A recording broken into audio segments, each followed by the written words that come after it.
zanina thu cha kan ngai thlak tu chu thupuan bung som pathum chang som pakhat atanga chang som pariat kha ani dona sakol hunung zok ro re na hun chung thil lo thleng tur tele tun lai mizoram mitam takina kan hlau aadhaar card chung chang te ani don bokani kha kha kan soi tel bok don ani thupuan bung som pathum chang som pakhat atanga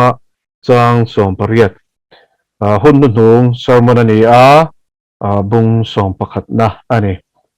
tin sakol dang le atanga lo chuak ka muwa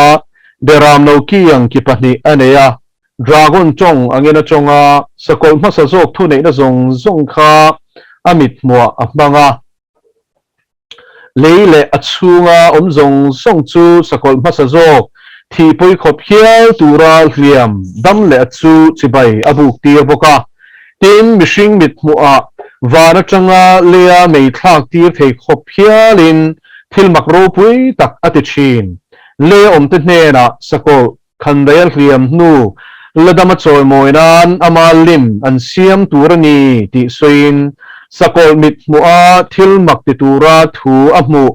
chung thil mak awang chuan le om te chu abum boka tin sakol lim chu atong the na tur le sakol lim chi bai buk lo piang ati hlum thei bok na turin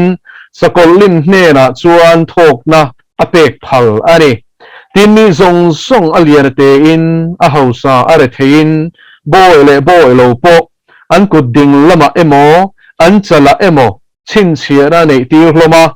chin chiara sakol ming emo a ming number emo nei te chau lo chuan tu maneng ma an leile an shal thailo nan heta hian fin atul zia alang chu thiam chuan sakol number chu tro se mishing number anisia azak chu zaruk le somruk le paruk ani azak chu zaruk le somruk le paruk ani wel pana thu thiang rim kan chialte kan zatan malmin som sakro se ole bible chiang taka min silti chu sakol pahni anom dora sakol masal sok ro rel hun chu thil lo thleng tu chu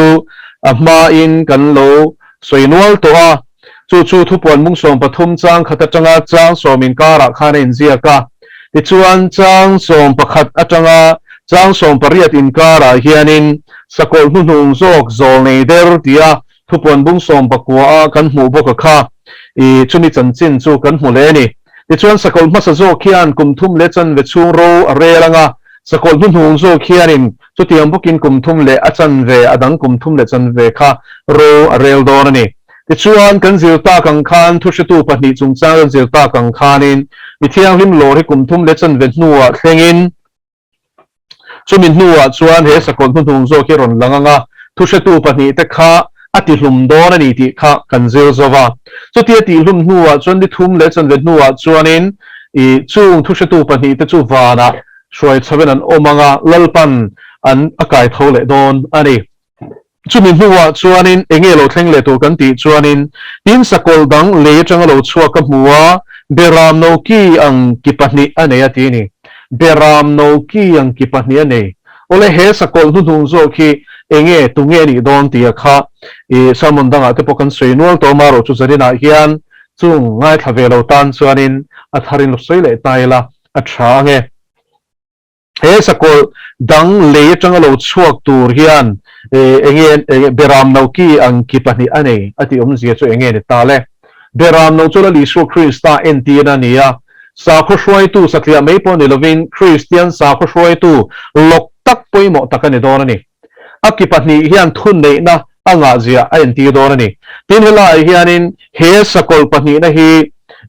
po pani dorani ti kha I chiang ta yela ki pahni ti hian hei Roman Catholic a chuanin secret sign an neya hetiang hian kutzung pahni hi an lan tir thina chu I then khat chuan sakol chin chia na ni ti tepon an soi thina maro chu an evek chuang lova maro chu Catholic ho zinga chuanin chu secret sign ani chumiom zia chu po phi khovel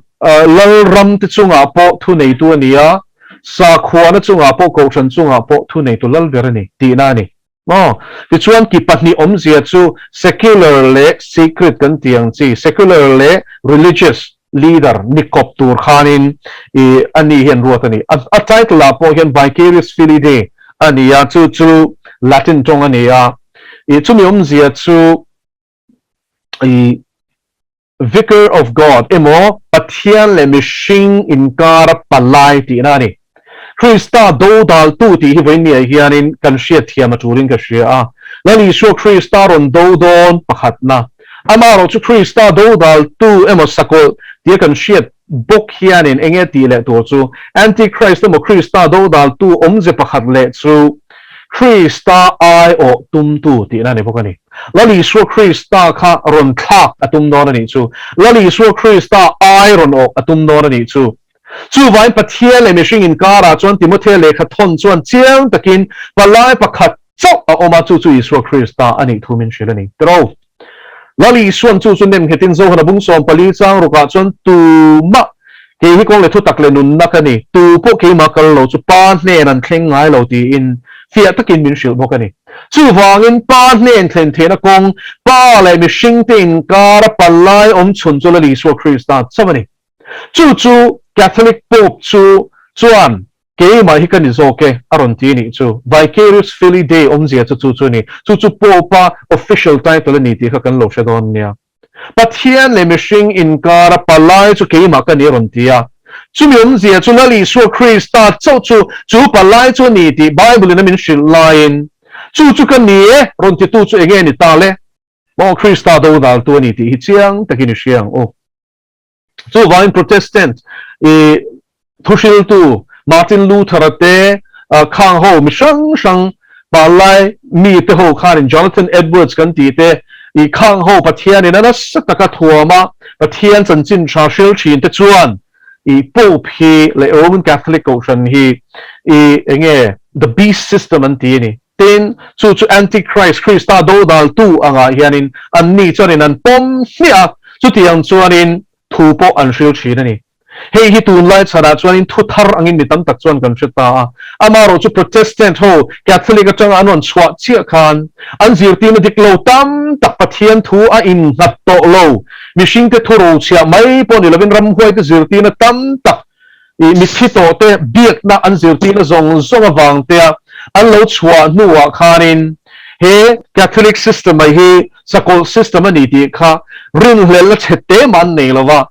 sakol ani ti in po pachu an puang pom me ani ti chuanin sakol chungchang ka thu soi toi ngai thari chuanin tuna Pope Francis hi Pope zale som le pahni na chia ani ta a enga tangin kan ti chuanin he ta Saint Malachi antia an mani Catholic Archbishop nge nia ma seleng kan sia tur chu Catholic chunga po hian pathian ring tu tak anomani chu Saint Malachi chu 1100s borvela khan 12th century AD a khanin oma ta chuan in Pope ne nan in muzo chia chu ani chuan he ta monastery oma pathian bia ka pathian ta in ser shan top adu line Pope chuan ni na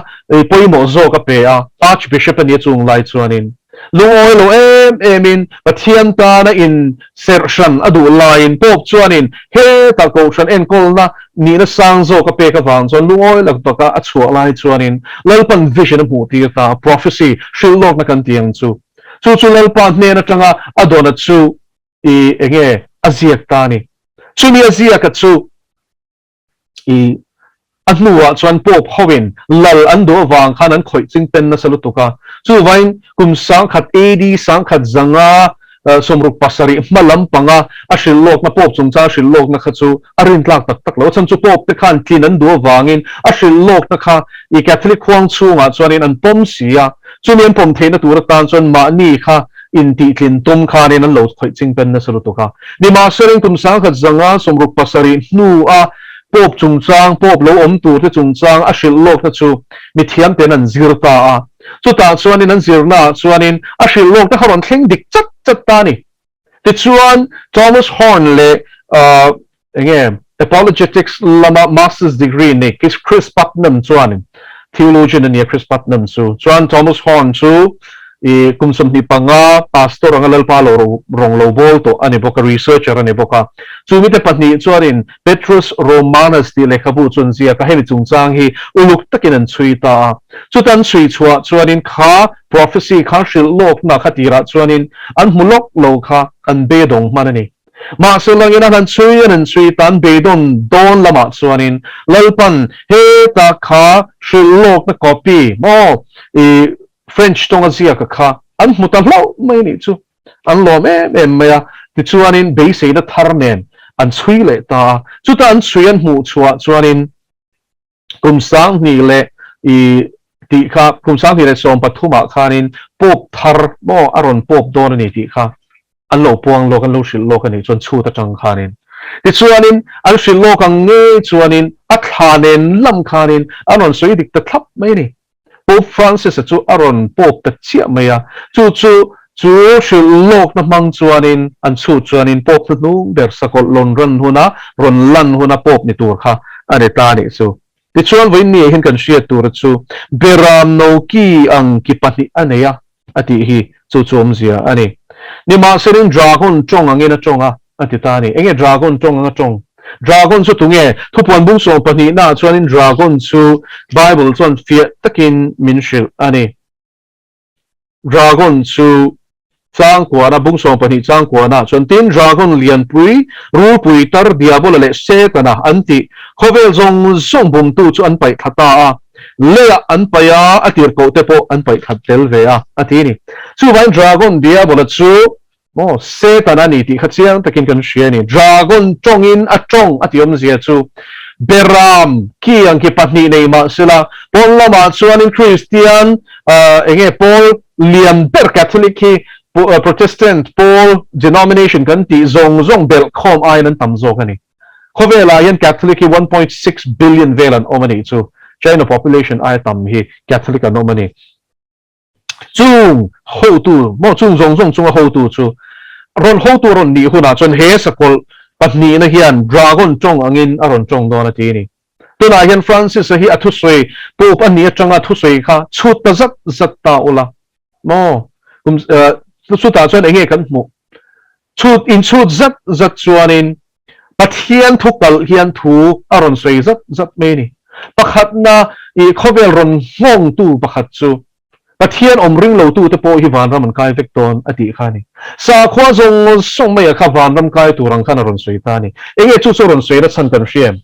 tu na hian sa kho pakhat din turin ma alam me alang lo hian musulman shwai tu lok tak te mua anti ti hoa sa kho pakhat din turin rabi ho te Israel ramami te abia so tiam bokin hindu pui thiam khovel shwai tu lok per te aberon meka chu mai chu nilawa Protestant Christian abik takin America Roma Charismatics anti Kenneth Copeland da kai shwai na nuaya mo chung charismatic leaders ho chuanin pop nen hianin he inpum khatna hianin until so meka ni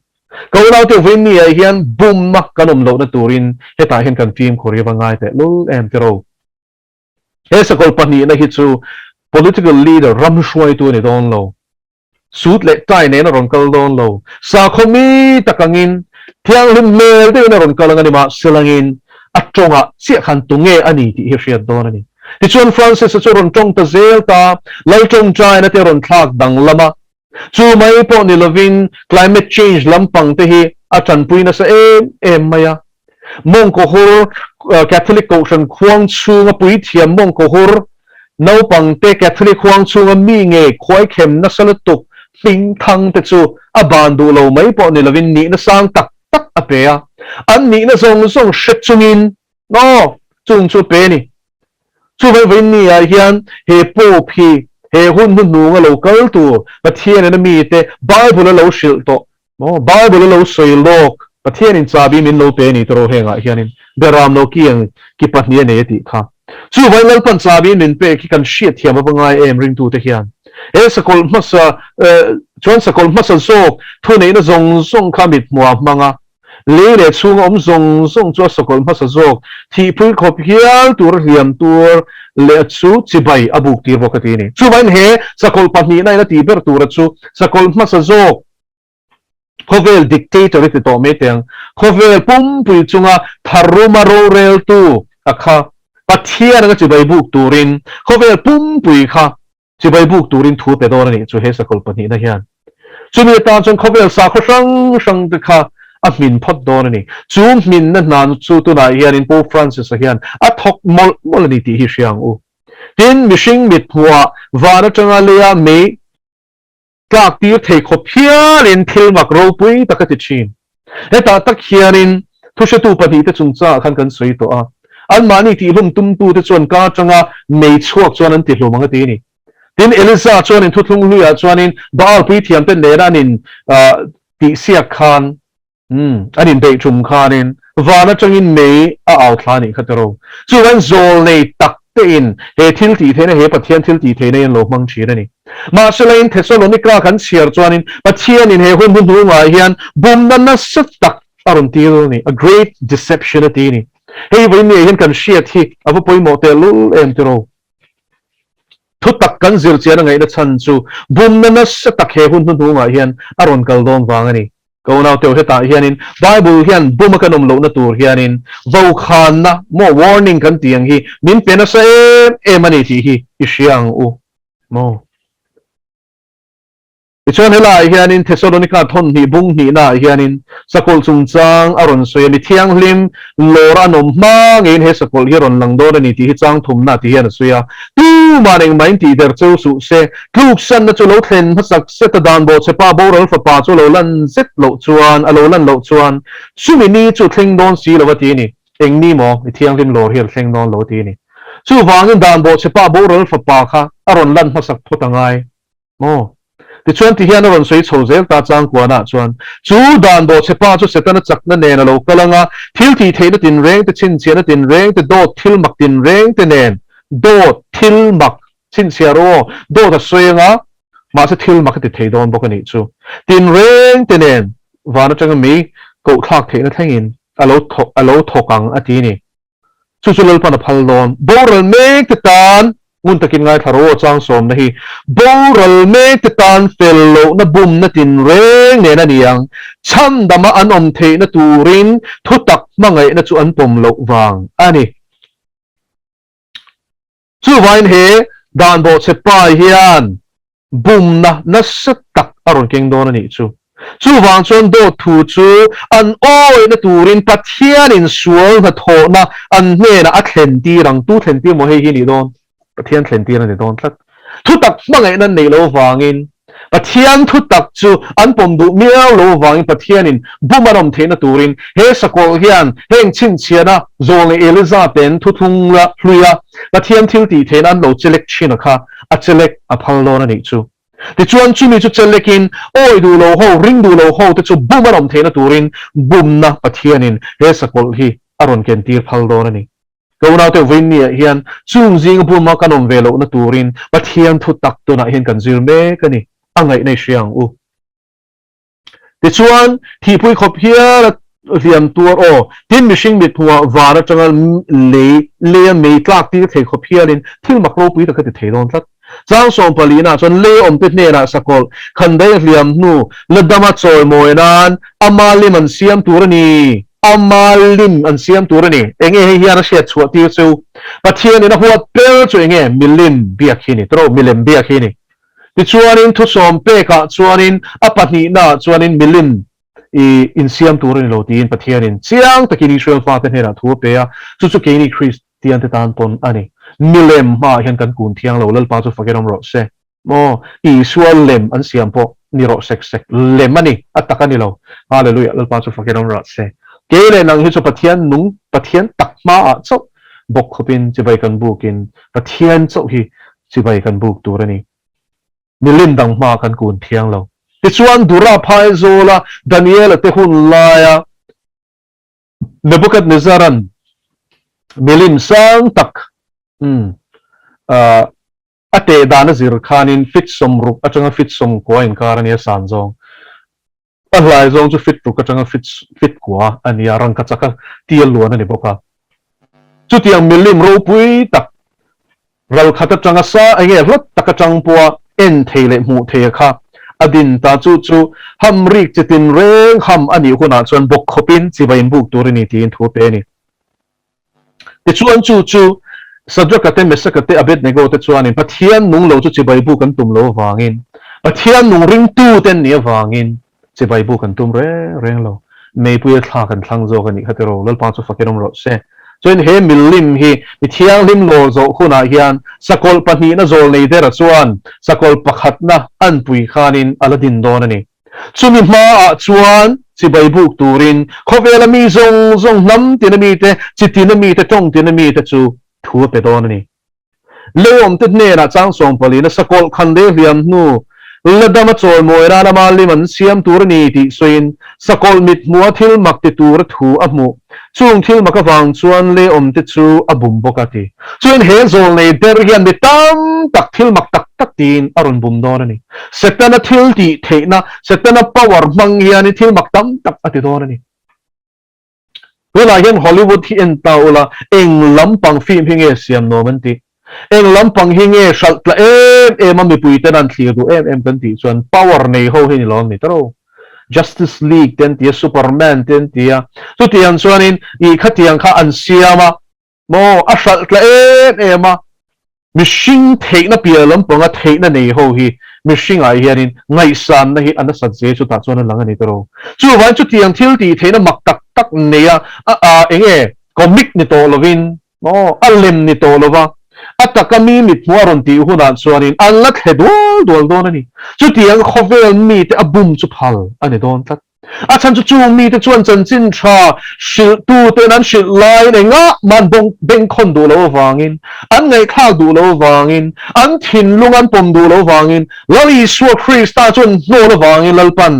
es zol nei der sakol patni na bumanom hi a phal tat ni chena thesalonika thon ni bung ni chang kwa chang som kan siarang che khan a thleng don ani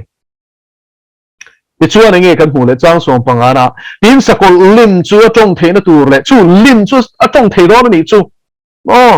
sakol lim chi bai buk lo pia ti hlum ti thei bok na turin lim chi bai buk tu lo chu an ti hlum don ani chu wan kan shia tur chu sakol hung hian sakol masazok an puin milim asiam dora chu chi bai buk turin khovel mi zong thu pe dora sumi milim ma kun du lo chu ti hlum an ni don ani ti hlum nan tuin nge chan la don a milim nge khan la chan la don thok na pe ka ni don ti ni bok na turin sakol lim hne na chuanin thok na pek phalani ngai to te lim din ani anga chu thok na mi hring ang me nun na pe ka niang tuna hian artificial intelligence te nasat takin an develop chho to a machine thuak ang thuak nei to te tin super intelligence nei te machine thuak aya chak zok machine thuak po ina achel lo turang hi tuna hian siam chhuat tum hian in nasat takin mi thiam te hian AI artificial intelligence hi an develop me kan ti khalo shia ila chu lo po chu he lim hi ram hoi na lo thei tho bokani ta khanin chi shang om thei bokani chu tin mi zong lian tin a hausa are thein bo lo po an ku ding lama mo an chala emo chin chia na nei tir hloma voini a hinu nau teu aadhar mi tam takin an hlo na chan chu he chin chia na hi a in chan to ni nan shia leile shal a thei to lova ti te o mang de wa bel tu chu tamani voini a hian hi chung chang hi fia taka soi ka du ni pathian thu hian hun chung chang hi fia taka min shil na chan chu heng ang zirti na pathian thu a in hat lo banga buma kanom lo na ne ni du tak teu zanina hian aadhar card in lo vain ka musit mi lo cheu chu khongai takin lo shero ama chu mel ma pa buma in om ero ka phal lawani zanina hian lalpa ina athu min shil na chana chu buma kanom lo na ni mathai bung sum ni pali khalo chia ro chang li na chon mo azir ti ten ani chon local le na chung cha a chin sia na ting ti kan share theng min shil ro an ti azir ti tu lali so krista khan nge na ni kha enge lali so na so masak per tu manan bum lo na tur chewin film khu ro ti sin krona ti tu hun nga hian he hun chung chang azir ti na maksak pui ron swak don chu si pakhat chu aadhar lo na hi ni với mi gen chu chiang ta kan shia ta ngai he a tha hi enge ni a system an bun chho mek na chu ani lom eng kim mai aadhar a hian thun zo mi no ma chu aadhar chung chang han google la in muang chang hi le pakwa chan ania mo unique identification authority of India ina I abuai pui chan ani India sarkar lai pui ai o in ti chuan he malak ne kalpui nia identification card chi sang sang khan ti bo chuang lo ma se chung zong zong nen chon thun zom alo ni ta a nakina chuan hemi one world economic system kan ti a hianin min shuai lu na tur tan heng hi an man ro chu ni nge mai chu mi chin chu dik ni ma selen kan biometrics an la ka wang te kan kut enge fingerprint te tin iris scan an la ka wang khanin kam tak chuan kha kha an hlo pha ta ni ko la to win mi hian timothy thon ni bung khat chang saria chuan nge enziak pathian in hlo na tharau min pelova thil ti theina le mangai na le ril ro fel tak ne na tharau min pe ne zo ke ti khatero chuan win mi hianin heng hi hlau lawang u o sakol chin chia na lam ni lo chiang takin siang u hei hi ma se le na system chu a in bun chan to ni e har chu hun to engkim mai tero khang kha khanin an bun chan to ni ma se khamila ka wanga mi chen khatin I he ta iris scan la khan he ta I thuaka engmo area kha chok thowa chu ta chon third eye chok tho tiang chi theory ta kha mani ami min zo ta ani lo chu tiang chu to na teu ke nge pon chu chu ka tia aadhar card hi ka siam tirani mo pathian ka rong thap phela hi ka soi du bok lalpa hi I phal lo ni chamin sia tiro ka ti ni ma salen ke ma hian ngai that lo na pakhat nam lo ko na teu ala ni lo hi hi chu mo chu wang tak chuan ni ega ting em mi hian an hlo em kan ti chuan thupuan bung som pa thuma chiang taka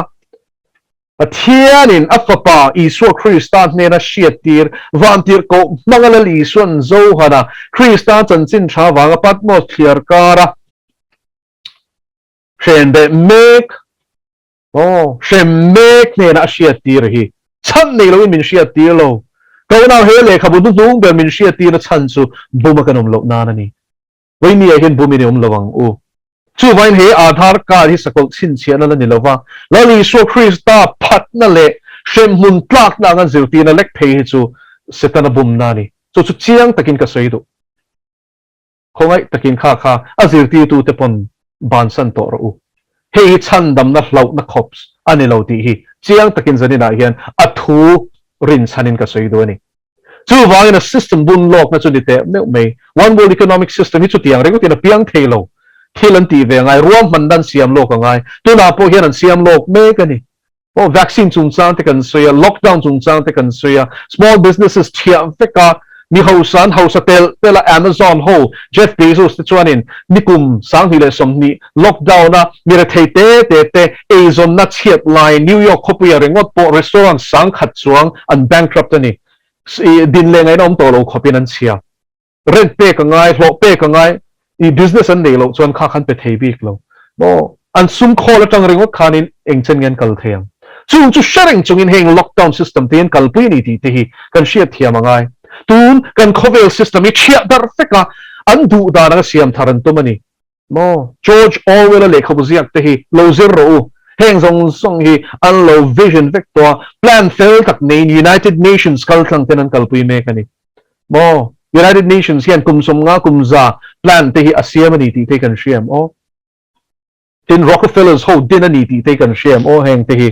aron piang ringot lo United Nations te hi chu vai chung zong song chu kan sia tur chu pathianin he hun tu dung chung chang min zil tira min shil lok na chana chu buma kanom lo na ni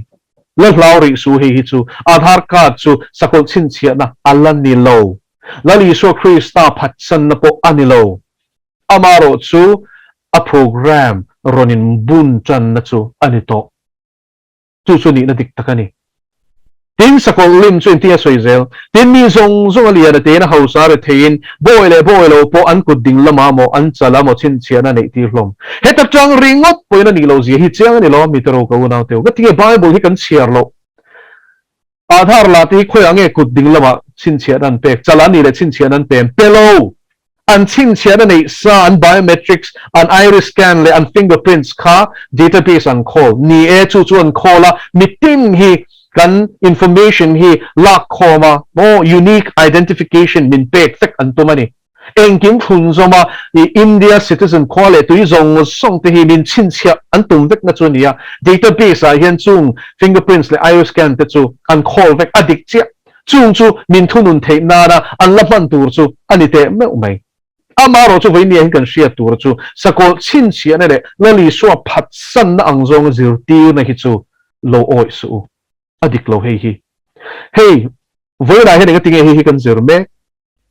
mi thiang lim lor zo sakol nu nu zo ron lan huna chok he thil hi thleng don sakol masan zo po ala lang lova Christian ti du da ne mar tar na po ala lang ala thleng lova sakol nu nu be fo zo pei chu al ro la ron rel chan lo shima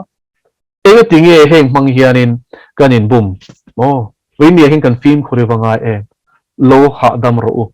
hi lak Aadhaar card CMT rahi lali so phatsan na ni lo ti chiang takin ring tu du takte o shero tin mi zong lian te na hausa re thin boy lo po an ku ding lama mo an chala mo chin chian nei ti lo mati he sakol patni na hian sakol masazo an pin milim adina nga sibaya buk tiranga buk du lo chu milimin ati lumanga chu wangin hela hian chin chian na ringot chen khatin an soya aru ka ral pe ka ni dong nei nem he chin chia na hi khove pum pui hian sa kho pakhat setana tir ko biak na sa khwa an la biak nge ngai don chumi bedu lo tu te chu Christian te chau hi kan ni don ani Islam chung cha ka soita kang khanin an me di ron kal tu re hian tu na hian he en te che u Afghanistan thuk chiat na po hi hun nu nung in chan na zen ani engtiklai main englal ram ma hian eng ram chak ma hianin Afghanistan hi thunun tak theng hai lo British showin an tum to an lo cham thaka Russia kha super power ni velai khanin opatum to a lo cham thaka America tu na hian an be donga Biden at noi phei chuanin khovel le ama party nge po soi sel loi lo khopin tu na hian a chechia Afghanistan a chuan tu tenge rural le to Taliban chu tu ten ngein kung kai Al Qaeda so vain heng ram sang te tu na chuan tu na yen terrorism hun sang dar na turatan Islam chak taka a than na turatan ruam man na kal zel hun dung chin chiara zel ni ko na te hi shi thiamang u Islam hi he hun nunga sakol ram ron piang turatana sakol ro rela ro thleng turatana khovel buat sei tu lian takani a chan chu anin zirti dan shima po meditana rin te chuan at an kudding lama mo an chala a chin chian an lang chuwain Islam wan tu te chuan lom takin he chin chian nei la don in shi thian an tikhan tu ting ani le la du lawang tu ting milim ma i kun du lawang Christian te ko na vein ni ai hian he chiang takin ka shil du che mi thiang lim lora iong velo chuan he ma chon don chok mi thiang lim kum thum le chan ven nuan lor kan oma dakar le ni kan shelo la li so pon shelo khlai kha chu in rin siak chi pon lova ama chu chumi itel man lo ni chuan in he sakol pani na ro rel na hnuaya mi lim che bai buk le a chin chian ku ding lamamo chalala ka hi chu i boy pui don chak chu vai vein ni a hian ka soi du chu he rong bol na kal tang lal pana an mi te buat se tum dan hi zadina hian fia takin soi ka du he in ma chon lo na turin hunay nung lo na turin mi thiang lim lor tel nge turin tun changin in bot se ro tun changin che khol ro mi piang thar no ni ringot khatok lo tharawa kan khangai ka unaw te tharawa kan khangai pathian thu kan khangai kan ngai tu ani khovel thil bol ho la ka hen kan tlen fai ngai to Krista lo kan le hunai hian engang mo nge abei se don tu na hian min i pasal nei don ta sela nula khanin pasal nei don ta sela akki ko bul nem khanin ava kalin ring em ton zau ban lang chek cho khana kalin ring em chapal ne na kalin ring em atel lo tero mo kor aphak to ka thabel awangai tu anga a lei zo lo ni point higher system te to nan chonom to a tin makeup te engkem mai kha mi dor man to wa ti ti thelo ni pon thian te mo ma nge in the to pin in sei veng tero phekok nal ber abunang ataksa avong fayang aril ru mi padang laka khana ser thiang limang apasal tan thar nge engkim in ai bot sei dor ni tero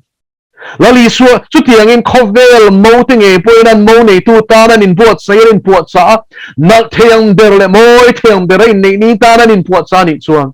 ke ni krista mo te hian eng ti pakau nge puat sa angayang o pol lo kai lo mel hem lo zur lo ti sin FSC bunga chang som hi pasaria chuan tin Thessalonica thon khat bunga chang som hi pathuma chuan remna pathian nge chuan in pumin ti thiang him choro se chu ti chuan in tharau le in rilru le in taksa chu kan lalpa isu Krista lo kal huna chuan pum hum himin soi sel bobin umro se ti hallelujah ko na teu kan tharau ringo te ni lo kan rilru le kan taksa nge po hi lalpa ta na thiang lim turani chu vai sa da muang khapai ro mi huwa ti chin khapai ro sapo na khasim ro ta du am na khai simang u wai mi again alang lam le alang lo lama bo lo na ke mani bet rong zong song hi ida ve u hebra bung song pan hi chuan in ti in sual ke mani bet min ti thok pial le sual ke mani bet la ti da ve ngu ti ro ma se grip tong kan sia chuan mo da ro ti ringot lo anep ma kha kha chu I pai chua yang u ti nan sual huat ni kan van ma bo em tu hun nu nga hian ti ro hallelujah lal pa chu fakin am ro se chu wan zani na hian tharau thiang le min thom te se to o he sakol sin sia na hi tuna ri chuan boy pui la ngai lo ka unaw te sakol aron lan huna chuanin kan la boy puyang nima salagin chu sakol ringot chu kan boy pui tur ani lo Krista min lam turon kal tur kan mo nei tu min mangai tu kan tan hun sia ma kal me ka pa na muna van rama kan tan hun sia ma thang me kan lo Isu Krista hi muak turin in buat se zo kang u he sakol ron lan hun te hi chue min fia na chawlo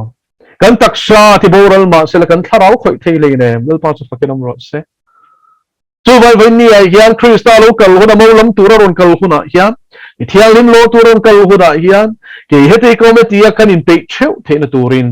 zanina athu cha kan sei tak te lalpan kan zatan manin som sakro se